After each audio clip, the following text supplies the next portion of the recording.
Ayun, so what's up mga master? So ayun, may gagawin po tayong custom portrait ng kanyang mister. So ayun, mag-explore na naman po tayo sa pagtatattoo mga master. Bale, itong gagawin po natin is first portrait ko po mga master. Kaya pasintabi na lang po sa mga master po natin dyan na magagaling sa mga ganitong pyesa. Kasi sobrang hirap po talaga gumawa ng mga portrait mga master. So ayun, nung ready na po ang lahat, inumpisa na po namin gawin po yung lining po sa may bandang rose. Bale, dyan po ako sa may bandang baba na umpisa kasi para hindi po natin madaganan yung stencil kasi nabubura po talaga siya. Lalo na sa katulad ko na mahilig magpunas-punas.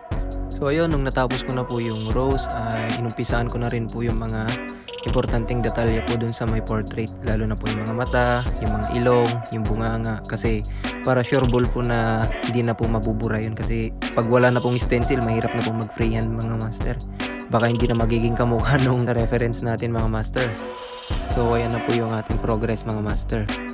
Bali tapos ko na pong i-shade po yung rose, yung damit, tsaka yung mga konting mga dahon.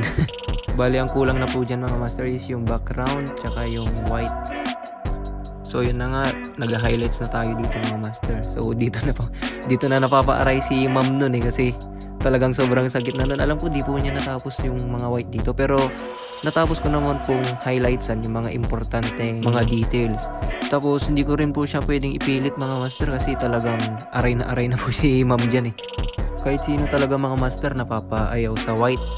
Kasi yan po yung yan po yung part na pinakamasakit kasi madadaanan ulit yung tattoo. Kumbaga nakapagpahinga na po yung sugat tapos matutusok ulit, di ba? Parang sobrang sakit talaga nun.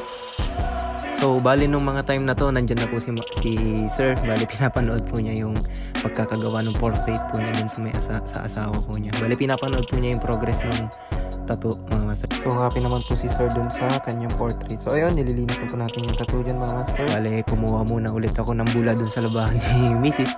Ay, joke lang. Bali, yun, nilinis na po natin yung kanyang tattoo, mga master. So, ayan. Bali, ito na po yung ating finished project. So yun, para po sa mga inquiries, so pwede nyo po akong i-PM sa aking Facebook at sa aking Facebook page. So yun, kita-kita ulit sa ating next video mga master. Salamat sa panonood. Peace yo!